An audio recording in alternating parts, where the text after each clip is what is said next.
Bismillahirrahmanirrahim. Alhamdulillahirabbil alamin. Illa hadratil Mustafa Muhammadin sallallahu alaihi wasallam thumma li ikhwanihi wa abaihi minal anbiya wal mursalin wal awliya wa syuhada wa salihin jami' abaina wa ummahatina wa ajdadina wa jaddadina jami'i syayikhina Nukhsi Abdul Ladhi Khalsah jami'i syekh mu'allimina ala hadiniyah wa kulli niyatin salihah wa kulli ma nawabihi salafuna salih. Al-Fatihah. Bismillahirrahmanirrahim. Rabbil alamin arrahmanirrahim maliki yaumiddin. Iyyaka na'budu wa iyyaka nasta'in ihdinas siratal mustaqim siratal ladzina an'amta 'alaihim ghairil maghdubi 'alaihim waladdallin. Amin. Masih ingat sholawatnya? Sholawat yang kemarin dibagi di grup ada. Teman-teman yang baru mungkin baru dapat sholawat. Ada Salwa? Sudah dikirim ke grup? Dibaca bareng-bareng. Coba dilihat di grup, ada doa yang kita baca setiap sebelum kajian. Sudah dilihat.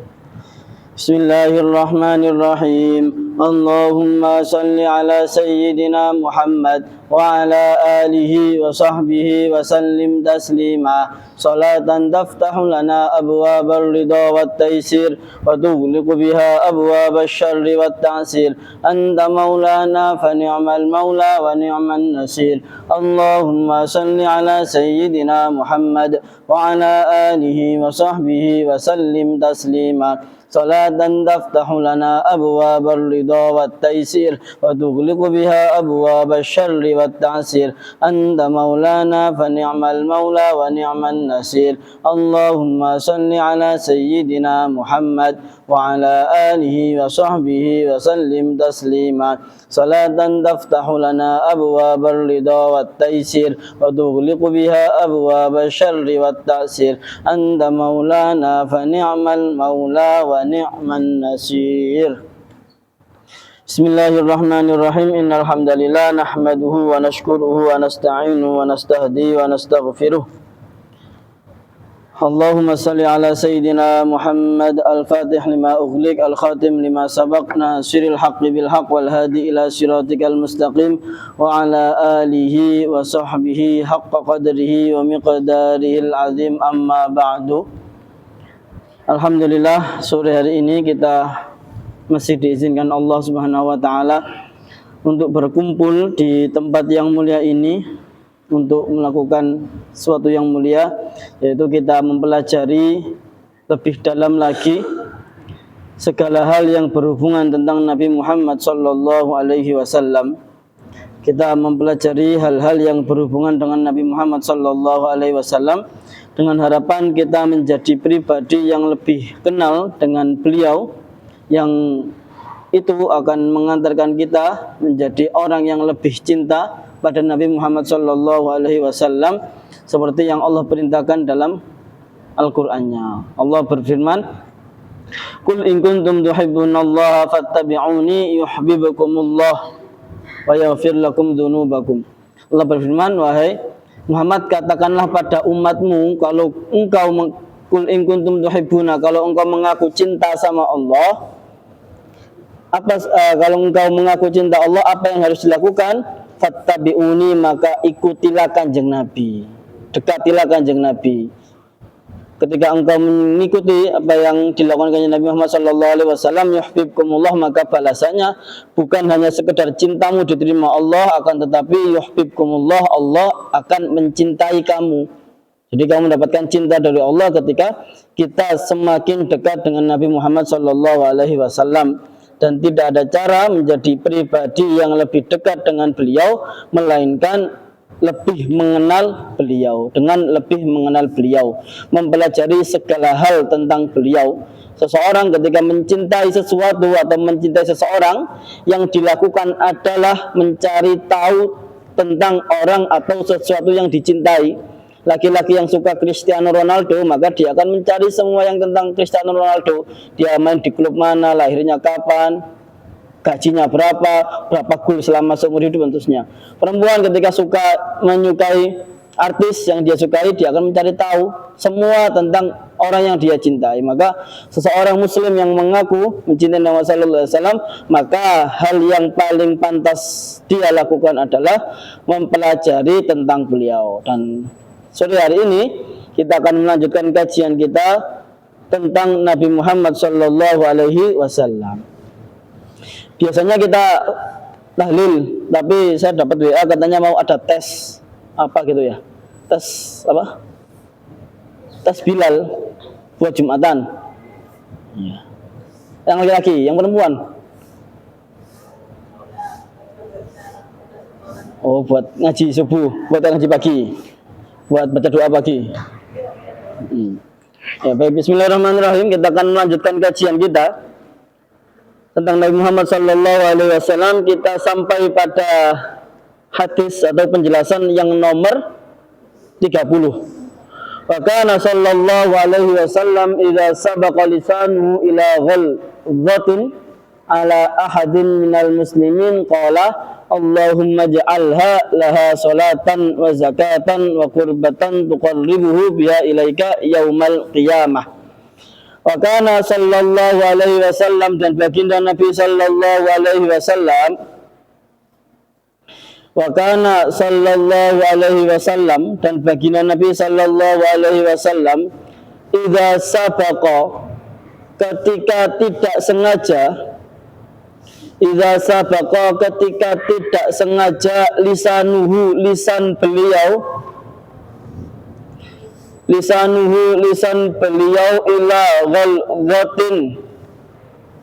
ila ghaldatin, mengatakan sesuatu yang kasar, ila ghaldatin, mengatakan sesuatu yang kasar, ala ahadin, pada seseorang, minal muslimina, daripada orang-orang Islam, qala, beliau berkata, Allahumma ja'alha lahu salatan wa zakatan wa qurbatan. Allahumma, ya Allah, Allahumma wahai Allah, Allahumma wahai Allah, ij'al, semoga engkau menjadikan, ij'alha, semoga engkau menjadikan kata tersebut, laha, bagi orang itu, lahu ya, lahu bagi orang itu, salatan, suatu doa, salatan, suatu doa, wa zakatan, dan pembersih, wa zakatan, dan pembersih, wa qurbatan, dan kedekatan,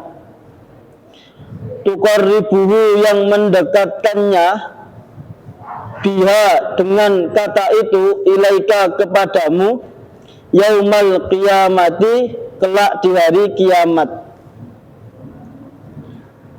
Walam yal'an, dan beliau tidak pernah melaknat, walam yal'an, dan beliau tidak pernah melaknat, qattu, sama sekali, imra'atan, perempuan, muayyanatan, yang tertentu, wala khadiman, atau seorang pelayan, wala ba'iran, atau seekor unta, wala syai'an, atau sesuatu apapun, wala syai'an, atau sesuatu apapun.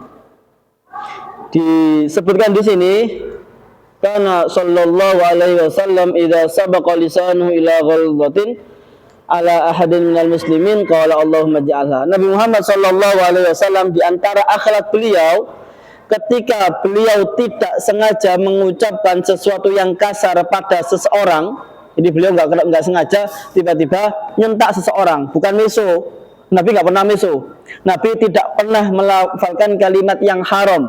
Akan tetapi terkadang beliau mengatakan kalimat yang kemungkinan sedikit kasar, dianggap orang lain dianggap kasar, atau menyentak orang ketika orang sesuatu tiba-tiba melakukan sesuatu yang nggak pantas di hadapan Rasulullah, atau melakukan sesuatu yang haram di hadapan Rasulullah, atau melakukan kezaliman apapun, Rasulullah nggak sengaja nyentak. Apa yang beliau lakukan? Beliau langsung mendoakan orang yang disentak tersebut. Allahumma ja'alha, ya Allah, jadikanlah sentaanku tadi, amuanku tadi, omonganku yang keras tadi menjadi doa buat dia, doa yang baik buat dia. Omonganku tadi agar menjadi pembersih buat dia, karena dia tak marahi Jadi ngerasa terdolimi menjadi pembersih buat dosa-dosa dia, atau bisa menjadikan sesuatu yang bisa menjadikan dia lebih dekat kepadamu ya Allah. Ini menunjukkan beliau berusaha semaksimal mungkin ojo sampai nyentak orang. Jangan sampai mengucapkan kalimat yang kasar pada seseorang, apalagi meso. Gak pernah Kanjeng Nabi meso. Kenapa kita mesuan? Sering teman-teman kalian sering tanya, Pak, kenapa saya mesuan? Padahal saya itu nggak pengen mesu, tapi kadang-kadang kesandung kok mesu, atau dikagetin kok moro-moro mengeluarkan kalimat yang nggak pantas diucapkan oleh seseorang muslim. Kenapa kok seperti itu? Para ulama menjawab, itu mulainya biasanya dari dalam air teko itu kalau ditumpahkan, yang keluar dari teko itu adalah apa yang ada dalam isinya. Kalau teko isinya kopi ditumpahkan, keluarnya kopi.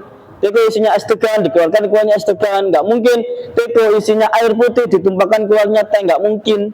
Sama seseorang ketika di dalamnya itu bersih banget, isinya itu Al-Quran, sholawat, Nabi Muhammad, ilmu, dan lain-lain. Ketika kaget, ya astagfirullahaladzim, innalillahi wa inna ilaihi raji'un, ya Allah, dan seterusnya. Tapi kalau mohon maaf isinya belum benar-benar bersih, yang keluar ya apa yang ada di dalam, pasti otomatis. Maka sulit sekali ketika ada orang ngomong, Pak, saya cuma lisan saya yang kasar tapi hati saya bersih. Apa buktinya? Bukti dari hati itu apa yang keluar dari mulut otomatis. Kalau hatimu bersih, coba hatimu bersihkan dulu dari dengki, dari sombong, dari ngerasa lebih baik daripada orang lain, dan lain-lain. Insya Allah otomatis kamu kaget mesti istighfar. Tapi kok kaget, kok masih ANG dan seterusnya, biasanya, atau BJI dan seterusnya, biasanya yang keluar itu adalah apa yang ada di dalam itu. Cerminan lisan itu adalah pantulan dari apa yang ada dalam hati. Saya nggak ngaku saya benar banget, saya pasti ngomong, tapi kita sama-sama berusaha. Rasulullah mengatakan, para ulama mengatakan, lisan adalah cerminan apa yang ada dalam hati. Kalau hatinya bersih, otomatis yang keluar dari mulut pasti bersih. Rasulullah ketika nggak sengaja memarahi seseorang, mengucapkan sesuatu yang keras, bukan buruk, bukan yang haram, menyentak seseorang atau apapun, beliau langsung mendoakan orang tersebut, mendoakan agar apa yang beliau katakan itu menjadi doa baik bagi orang tersebut. Walam yal'an qatu imra'atan muayyanatan wala khatiman wala ba'iran wala syai'an. Dan seumur hidup beliau, sejarah dan para sahabat tidak pernah merekam bahwa beliau pernah melaknat seseorang atau mendoakan buruk seseorang. Apapun yang dia lakukan, orang tersebut lakukan, Kanjeng Nabi tidak pernah melaknat. Melaknat itu mendoakan buruk seseorang, selalu berdoa kebaikan pada seseorang, bahkan pada orang-orang yang berseberangan dengan beliau, yang ngancam beliau, yang menyakiti beliau, beliau tidak pernah melaknat orang-orang tersebut atau mendoakan buruk. Bahkan beliau sering beristighfar pada orang-orang yang mendolimi beliau. Kenapa? Kanjeng Nabi tidak mau orang tersebut disiksa atau diazab oleh Allah karena keburukan yang dia lakukan. Dicatat oleh sejarah, suatu ketika Kanjeng Nabi pergi ke Taif. Tahu ya, Kanjeng Nabi tinggal di kota Mekah, dakwah di sana 10 tahun lebih, mengajarkan tentang Islam. Nggak seorang pun, sedikit sekali dari mereka yang mau masuk Islam. Sebagian besar nggak mau masuk Islam. Sebagian besar dari mereka tetap musuhi Islam. Mereka sudah menolak apa yang diajarkan Nabi Muhammad SAW. Apa yang beliau lakukan? Beliau mencoba mengajarkan Islam di luar Makkah. Pergi ke Taif, di kota Taif, bersandingan dengan kota Mekah. Nabi Muhammad SAW berangkat ke kota Taif untuk apa? Untuk mengajarkan Islam, untuk mengenalkan penduduk Taif ini pada kewajiban mereka, pada Allah, pada kebaikan, dan seterusnya. Berangkatlah Nabi Muhammad ke kota Taif. Ternyata sebelum Nabi Muhammad berangkat ke kota Taif, ini orang-orang kota Mekah sudah mengetahui rencana Nabi Muhammad. Akhirnya mereka pergi ke kota Taif duluan, membawa hadiah yang banyak, memberi hadiah kepada wali kota Taif. Jadi wali kota Taif diberi hadiah oleh orang-orang Mekah dengan harapan apa? Bilang ke wali kota, ini hadiah buat jenengan.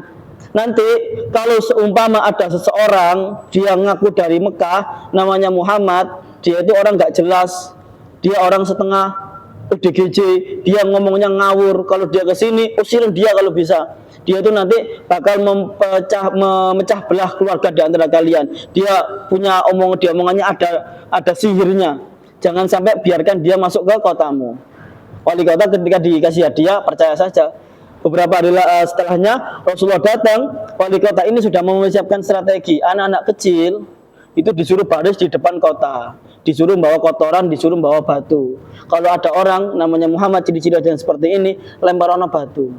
Dilempari, Kanjeng Nabi datang, nggak tahu apa-apa, tiba-tiba anak kecil baris, orang gila, orang stres, dukun dan seterusnya, dilempari anak kecil tersebut. Kanjeng Nabi dengan salah satu sekretaris beliau atau pengawal beliau akhirnya lari dari kota Taif, sembunyi ke salah satu kebun kurma yang ada di sana. Dalam satu riwayat yang dilakukan oleh Muhammad SAW adalah berdoa. Dalam riwayat disebutkan malaikat itu datang ke Kanjeng Nabi Muhammad. Nabi Muhammad, kami diutus Allah Subhanahu Wa Taala menanyakan kepadamu. Kami nggak terima engkau yang berjuang pada kebaikan, mengajak kepada kebaikan, datang ke suatu tempat yang kamu dapat adalah balasan seperti ini. Kalau engkau setuju, kami bisa saja dengan mudah membalikkan gunung yang ada di belakangmu, kita tumplok nanggone wong Taif ben wong Taif mati kabeh. Saking makanya malaikat atas apa yang mereka lakukan pada Muhammad Sallallahu Alaihi Wasallam. Tapi yang dilakukan oleh Muhammad katakan, oleh malaikat, kamu gak usah melakukan apa-apa. Mereka melakukan itu karena mereka nggak tahu. Mereka dihasut sama orang-orang yang nggak suka sama saya. Biarkan mereka seperti itu bukan salah mereka. Mereka tidak tahu apa-apa. Dan Kanjeng Nabi gelar sajadah, kemudian beliau sholat dan berdoa, ya Allah, maafkanlah aku atas kelemahanku dalam berdakwah, atas ketidaksungguh-sungguhanku dalam berdakwah. Beliau sudah sungguh-sungguh, beliau sudah berusaha dan seterusnya, tapi ketika lihat orang-orang menolak ajaran beliau karena hasutan orang-orang Mekah, Kanjeng Nabi nggak mau orang-orang Taif ini diazab oleh Allah karena keburukan mereka. Kanjeng Nabi meminta maaf pada Allah atas nama mereka. Ya Allah, saya minta maaf atas nama mereka. Kalau mereka nolak ajaranku bukan karena salah mereka, mereka nggak tahu. Ya Allah, saya mungkin mereka menolak karena saya kurang bersungguh-sungguh. Saking apa ya, saking sayangnya Kanjeng Nabi sama semua orang, bahkan orang yang nyakitin beliau masih berusaha jangan sampai mereka mendapatkan keburukan atas mulai keburukan yang mereka lakukan pada Nabi Muhammad Sallallahu Alaihi Wasallam. Jadi akhlak Kanjeng Nabi tidak pernah membalas keburukan dengan keburukan, karena beliau tahu keburukan itu kotoran. Kalau nempel di kaki, gimana cara bersihkan kotorannya? Disiram dengan air bersih, akhirnya kotorannya hilang. Kalau kotorannya itu disiram dengan air yang kotor, disiram dengan air comberan, disiram dengan air yang tercampur dengan kotoran, kotorannya nggak hilang, tambah melebar kemana-mana, tambah banyak kotorannya. Keburukan sama, keburukan ketika ditimpakan kepadamu, kalau ingin hilangi ingin itu nggak ada lagi di diri kamu dengan orangnya tobat atau sejenisnya, maka caranya cuma satu, siram dengan kebaikan. Lain berbalas dengan keburukan, sama saja kamu nginjak kotoran, kemudian kakimu bawa siram dengan comberan, tambah kotor, gak tambah bersih. Kanjeng Nabi berkali-kali ketika mendapatkan apapun yang menimpa beliau berusaha membalasnya dengan kebaikan. Otomatis nanti orang yang nyakitin kamu itu pasti jadi sungkan, pasti jadi tobat, pasti jadi terinspirasi dengan kebaikan yang kamu lakukan. Ini nggak gampang ya, saya ngomong ini mungkin gampang ceritanya. Kamu tiba-tiba dizalimi orang kemudian berbuat baik sama dia, itu nggak segampang yang saya omongkan. Tapi itu yang kita usahakan, kita semua berusaha untuk seperti itu. Ketika ada orang tiba-tiba nyakitin kamu, cara yang paling ampuh adalah kalau kamu bisa tidak dengan membalas dengan keburukan, maka minimal jangan balas dengan keburukannya. Minimal kamu nggak balas, itu lebih baik daripada kamu balas itu dengan keburukan. Kalau bisa, lebih utamanya lagi, kamu membalas itu dengan kebaikan. Otomatis ini akan disebutkan. Ketika kamu berbuat baik kepada orang yang menyakiti kepadamu, maka orang itu akan berubah menjadi orang yang sayang sama kamu, menjadi orang yang respect sama kamu, menjadi orang yang takluk, menjadi orang yang tidak berani kepada kamu. Karena kebaikan itu nanti mengikat. Kebaikan itu sesuatu yang mengikat seseorang. Ketika kamu baik pada seseorang, kamu akan terikat dengan orang tersebut. Orang itu akan terikat dengan kamu. Minimal dia tidak akan berani menyakiti kamu lagi. nggak segampang yang saya omongkan, tapi ini diajarkan Rasulullah Shallallahu Alaihi Wasallam. Ketika kita mendapatkan keburukan dari orang lain, maka kita balas keburukan tersebut dengan kebaikan. Walam yal'al qatu imra'atan mu'ayyanatan wala khatiman wala bayran wala syai'an. Beliau tidak pernah misui atau tidak pernah berdoa buruk pada perempuan, pada laki-laki, terlebih-lebih pada pelayan beliau. Bahkan beliau tidak pernah melaknat unta beliau. Maksudnya apa? Orang manusia kita itu sering ketika melakukan sesuatu dengan barang, kemudian barangnya itu nggak tepat, kita misui barang itu. Kita naik motor, motornya mogok, kemudian kita marah sama motor gak jelas, atau kamu tendang motornya, atau HP ke game kalahan, padahal kamu skillnya kurang bagus, kalahan, kamu nyalakan HP-nya. Kurang lebih seperti itu kan. Nabi nggak pernah. Kalau bahkan ketika unta beliau itu sulit dikendalikan, nggak nurut, beliau nggak pernah misui atau nggak pernah berkata buruk pada unta tersebut. Karena manusia biasanya ketika melakukan sesuatu dengan barang dan barangnya itu nggak sesuai yang diharapkan, biasanya dia misui barangnya. Seperti yang teman-teman kita lakukan, misalnya HP-an, kemudian HP-nya lemot atau HP-nya jadikan dia kalah main game, dia misui HP ini. Naik mobil, mobilnya mogok, HP-nya dimisui lah. Kanjeng Nabi sama sekali, bahkan jangankan orang, unta saja tidak pernah beliau berkata buruk pada hal tersebut. Wa kana sallallahu alaihi wasallam, hadis selanjutnya baliknya, wa kana sallallahu alaihi wasallam idza su'ila ayyad'a ala ahadin adalah minat du'ai alaihi wa ta'a lahu. Wakana dan Nabi Wakana sallallahu alaihi wasallam dan Nabi Muhammad sallallahu alaihi wasallam idza su'ila, ketika diminta,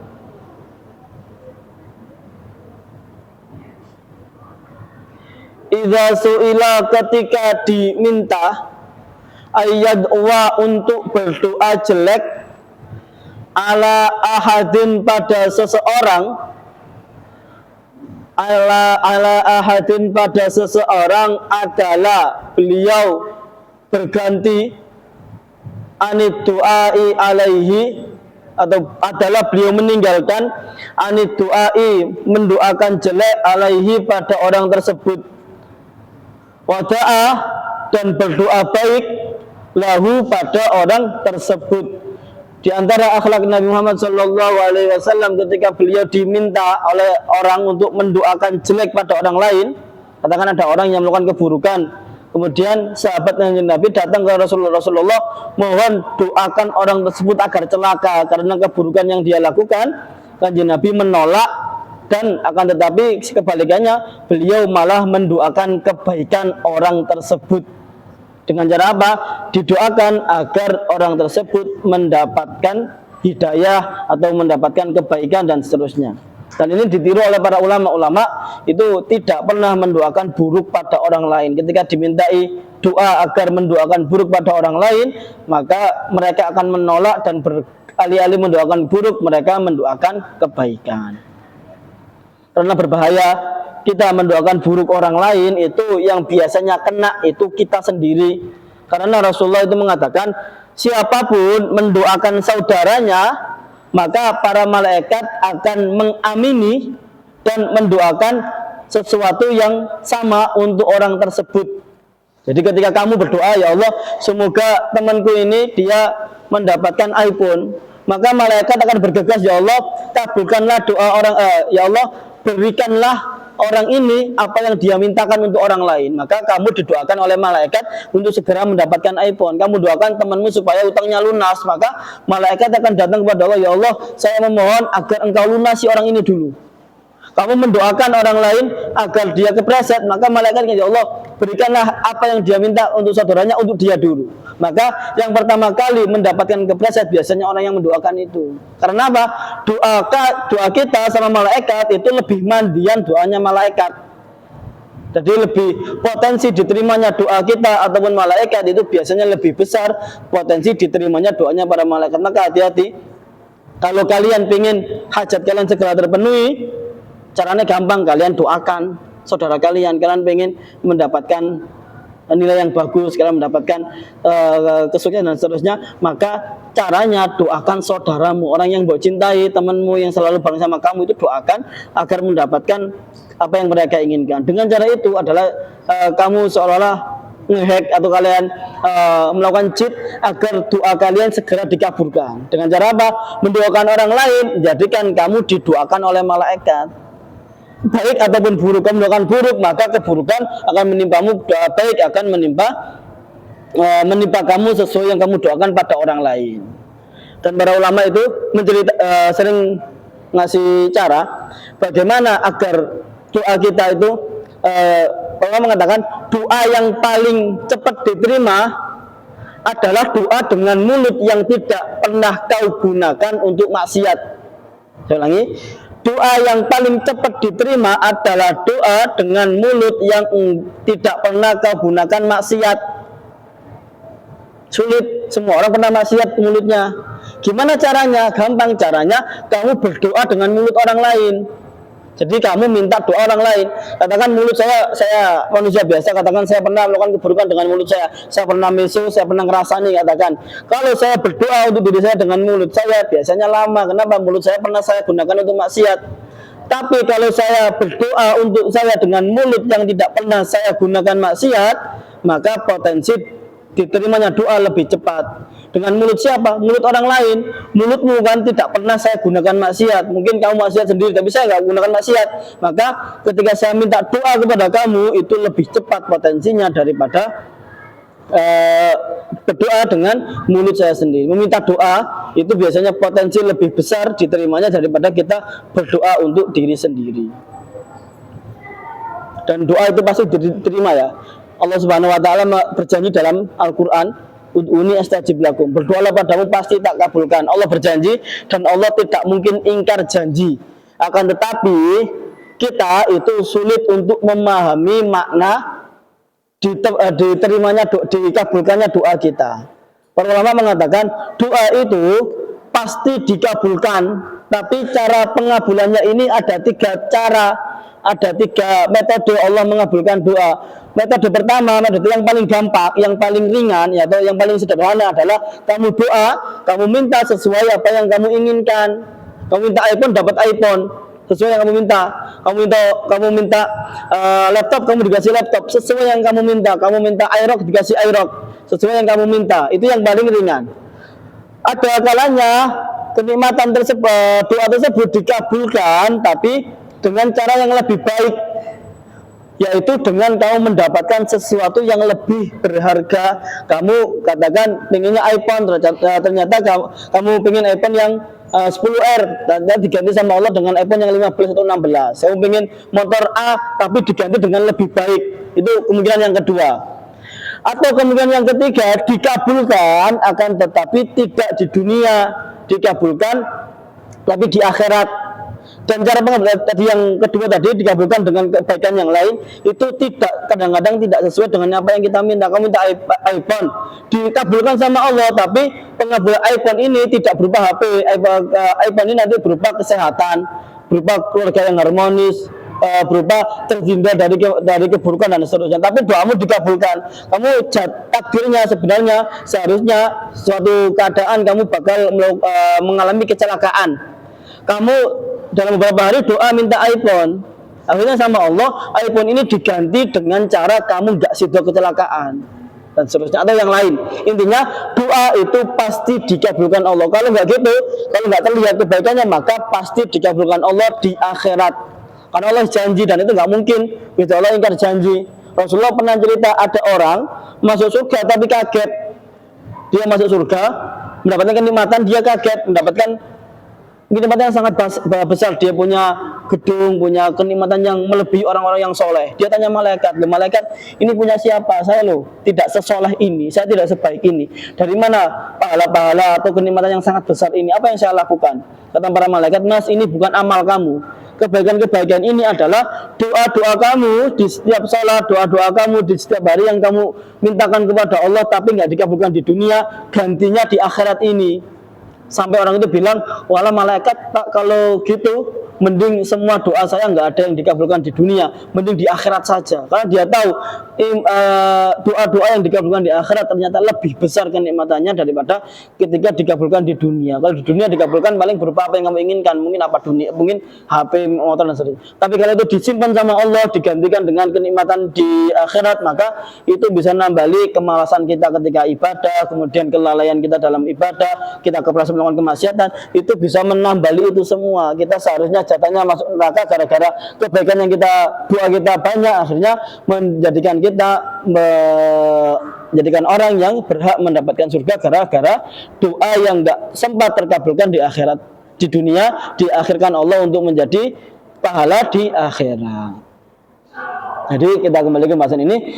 Nabi Muhammad SAW ketika dimintai doa untuk mendoakan buruk pada orang lain, beliau selalu enggan, akan tetapi beliau mendoakan baik pada orang tersebut. Jadi menolak mendoakan buruk pada orang lain, tapi mendoakan baik pada orang tersebut. Ada di dalam kitab itu disebutkan ada suatu ketika salah satu ulama itu beliau lagi pengajian. Bayangkan mereka punya surau di samping di tepi pantai. Mereka punya surau di tepi pantai. Mereka melakukan suatu kajian ketika malam-malam, sholawatan kemudian ngaji. Di tengah-tengah ngaji di samping pantai itu ada arek nom-nom lagi pesta, mabuk-mabukan, main perempuan, karaokean, pakai sound besar dan seterusnya. Mereka senang-senang di pantai. Murid dari kiai itu bilang, "Pak Kiai, ayo kita doakan biar orang-orang itu biar orang-orang itu dapat musibah, atau biar orang-orang itu dimusnahkan sama Allah, biar orang itu diadab sama Allah, mendapatkan balasan di dunia." Para kiai ketika dimintai doa buruk tersebut bilang ke muridnya, "Yaudah, ayo silakan baris kalian mengaminkan doa saya." Semua angkat tangan, kemudian kiainya berdoa, "Ya Allah, seperti halnya engkau membahagiakan mereka di dunia, maka bahagiakanlah mereka di akhirat." Para muridnya kaget, "Kiai, bukan itu yang kami maksud. Kita maksud doakan buruk buat mereka, bukan doa baik. Kenapa jenengan doakan kebaikan buat mereka?" Dimo. Akhirnya mereka diulangi lagi doa buat mereka mengamini. Tengah-tengah itu ada salah satu dari mereka itu mendengarkan doa kiai tersebut. Kiai berdoa, "Ya Allah, seperti halnya engkau bahagiakan mereka di dunia, engkau bahagiakanlah mereka di akhirat." Para santri tanya, "Maksudnya doa seperti apa kok jenengan doakan baik pada orang yang melakukan keburukan? Apakah jenengan ridho dengan keburukan itu? Apakah jenengan artinya jenengan menyetujui keburukan yang mereka lakukan?" "Bukan. Maksud saya kebaikan di dunia, kebaikan mereka di akhirat adalah ketika mereka mendapatkan kebaikan di akhirat, otomatis mereka mendapatkan hidayah." Jadi kiai tersebut mendoakan agar mereka mendapatkan hidayah.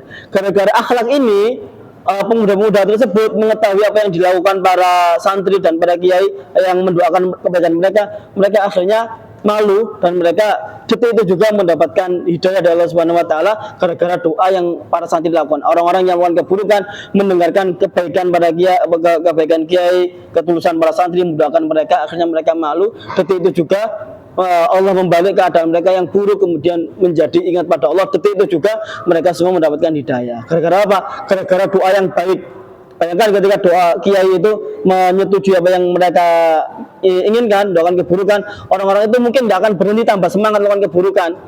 Jadi keburukan itu ketika dilawan dengan keburukan, biasanya yang timbul adalah keburukan-keburukan yang lain. Ketika dibalas dengan kebaikan, doa baik, maka itu akan merubah mereka, keburukan mereka akan berubah menjadi kebaikan. Seperti halnya kotoran, ketika disiram dengan air bersih, maka otomatis pasti akan jadi bersih. Jadi ketika kalian lihat keburukan orang lain, kita memang diperintahkan untuk mencegah itu atau mengingatkan mereka agar melakukan keburukan, tapi jangan sampai di hati kita itu ada marah pada mereka, jadikan kita timbul kebencian pada mereka. Justru kebalikannya, ketika ada orang lain melakukan keburukan, maka kita harus kasihan sama mereka. Bayangkan ada orang, dia berjalan di tepi jurang dan dia mau kepleset, dia bergantungan dengan satu tangannya. Apakah kita akan meninggalkan mereka atau bahkan melemparkan mereka, enggak, kita akan berusaha ya apa caranya menarik tangan mereka jangan sampai kepleset kepada jurang. Sama kita lihat temanmu enggak sholat, kita lihat teman kita yang misuan, kita lihat teman seneng ngerasani, teman kita durhaka sama orang tua, teman kita dekati zina dengan pacaran, itu kita dilarang untuk mangkal. Kita benci sama perbuatannya, tapi jangan sampai mangkal sama orangnya. Kita justru kasihan sama orang yang kita sayangi, teman yang kita sayangi, teman yang satu kelas sama kita, tiap hari main, tiba-tiba dia kepleset kepada keburukan, maka kita berupaya ya apa caranya dia kembali pada jalan yang benar. Kita doakan, kita tarik tangan mereka, jangan sampai mereka terjerumus pada keburukan. Wa ma daraba qatu wallahu a'lam bisawab. Sudah 4:30. 10 menit. Ada pertanyaan silakan. Ada pertanyaan? Kalau nggak ada, nggak. Kalau nggak ada nggak apa-apa, nggak sedih. Bagaimana teman-teman, ada pertanyaan? Saya mau lihat apa presensinya. Teman-teman yang baru.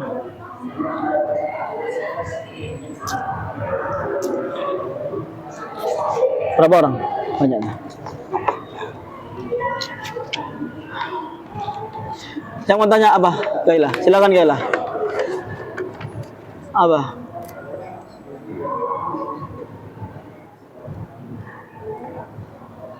$29 calon remas. Siapa calon remas? Yusuf. Silakan Azmi.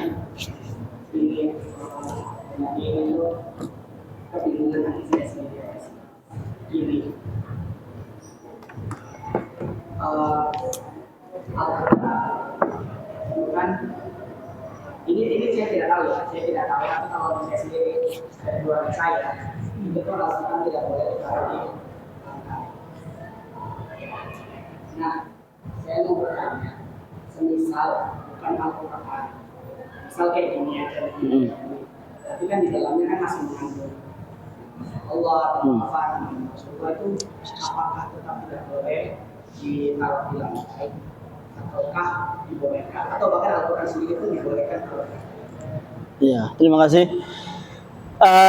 Hukumnya haram, kita bahas Al-Quran dulu. Hukumnya haram, Al-Quran merupakan syiar Islam. Jadi hukumnya haram merendahkan Al-Quran dalam bentuk apapun. Merendahkan Al-Quran nanti ada dua potensi. Kalau tidak sengaja merendahkan Al-Quran, hukumnya fasik, dosa besar. Kalau sengaja merendahkan Al-Quran, dengan sengaja dia memang merendahkan Al-Quran taruh kamar mandi, Al-Quran dilemparkan, maka hukumnya otomatis jadi dia menyepelekan Al-Quran itu, otomatis dia melakukan sesuatu yang menjadikan dia murtad. Kalau dia sengaja dan memang merendahkan Al-Quran, maka umumnya jadi murtad karena dia termasuk syiar. Sama kayak orang tiba-tiba masuk masjid, kencing depan masjid, kencing dalam masjid, hukumnya otomatis dia jadi kafir karena merendahkan syiar Islam. Dia melecehkan Ka'bah, melecehkan Rasulullah. Di antara syiar Islam paling tinggi adalah Al-Quran. Kalau tidak sengaja meletakkan Al-Quran dalam hal buruk, maka harus segera diambil, meletakkan Al-Quran di sini atau Al-Quran ditaruh di bawah dan seterusnya, maka hukumnya wajib segera diangkat karena itu syiar Islam, itu adalah simbol Islam, itu adalah sesuatu yang harus dijaga dalam Islam, kayak nama Nabi Muhammad SAW. Maka hukumnya harus kalau bahkan kalau kalian numpuk, ada kalian punya tumpukan buku, maka pastikan Al-Quran jangan dibawa, pastikan Al-Quran paling atas. Kamu di mejamu banyak buku, maka pastikan Al-Quran itu di posisi paling atas sebagai bentuk penghormatan kita pada Al-Quran. Itu Al-Quran hukumnya sendiri. Dalam Islam pun bukan cuma Al-Quran yang wajib mendapatkan kehormatan. Semua yang berhubungan tentang ilmu itu dihormati. Bahkan bukan cuma buku yang kamu pegang yang berisi hadis Rasulullah, buku matematika pun, buku biologi pun, buku bahasa daerah pun, itu bagian dari ilmunya Allah. Maka jangan direndahkan, jangan buntul-buntul kemudian pakai bal-balan, atau saya sering lihat dibiarkan di kaki dan seterusnya, itu hukumnya tidak boleh. Bahkan bolpen yang kamu pegang ini, kalau kamu lihat bolpen jatuh, karena bolpen ini digunakan untuk nulis ilmu, untuk mencatat satu pengetahuan, maka dia membawa kemuliaan ilmu tersebut, tidak boleh dikelelerno. Kalau kamu lihat bolpen, meskipun bukan punya kamu, ambilan taruh di atas, di meja dan seterusnya. Buku semuanya, buku-buku tulis apapun, ketika di situ ada hubungannya dengan ilmu dalam Islam, ilmu itu dihormati secara mutlak. Meskipun nanti ada pembagiannya ilmu agama, macam-macam, tapi secara utuh ilmu dalam Al-Quran, semua yang berhubungan dengan ilmu itu jadi mulia. Allah mengangkat derajat orang yang punya ilmu. Ilmu apa? Terserah ilmu apapun. Ilmu PJOK, ilmu bahasa daerah, ilmu matematika. Kalau itu hubungannya dengan ilmu, dengan pengetahuan, dengan kemanfaatan, maka dia memiliki kemuliaan dalam Islam. Buku apapun itu tidak boleh diletakkan di tempat sesuatu yang hina di sembarangan. Apalagi buku-buku yang berhubungan dengan Islam itu ada kehormatan tambahan, seperti kalimat-kalimat yang ada namanya Nabi Muhammad, ada namanya Allah dan seterusnya. Itu ada kemuliaan. Diceritakan beberapa redaksi itu ada seorang orang biasa, dia bukan orang yang ahli soleh, tapi suatu ketika dia lihat lafal Allah, nama Allah itu keluaran di jalan. Nama, ada kertas sobekan, ada namanya Allah. Diambil sama dia, dibersihkan, kemudian dikasih minyak, ditaruh di tempat yang mulia. Gara-gara itu dia mendapatkan hidayah. Allah mengatakan, dia mendengarkan, wahai fulan, namanya Ma'ruf, wahai fulan, kamu akan saya harumkan namamu seperti halnya kamu mengharumkan nama saya. Dia ulama tersebut dikenal dengan nama Ma'ruf Al-Karhi, salah satu tokoh penting dalam Islam. Kalam-kalamnya dicatat oleh para ulama, kata-katanya dicatat dalam kitab-kitab karena dia memuliakan nama Allah. Semua yang berhubungan dengan ilmu itu dimuliakan, termasuk bolpen. Jangankan kalau Al-Quran dan kitab-kitab lain itu ada kekhususan sendiri.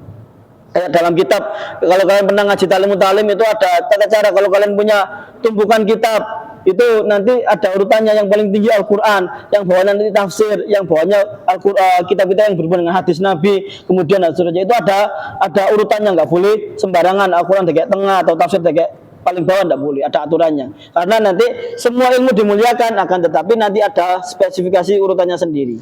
Semakin dekat dengan Al-Quran, semakin mulia ilmu tersebut. Sudah pahami? Kalian silakan untuk melanjutkan aktivitas kalian. Ada tes.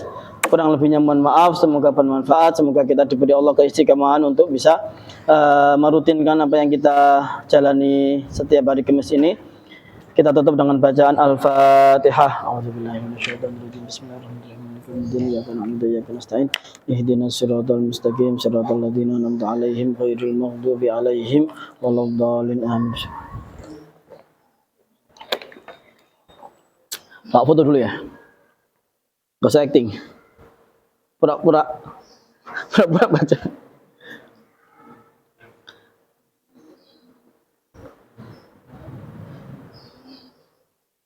Terima kasih. Ngapain Pak? Terima kasih. Assalamualaikum warahmatullahi wabarakatuh.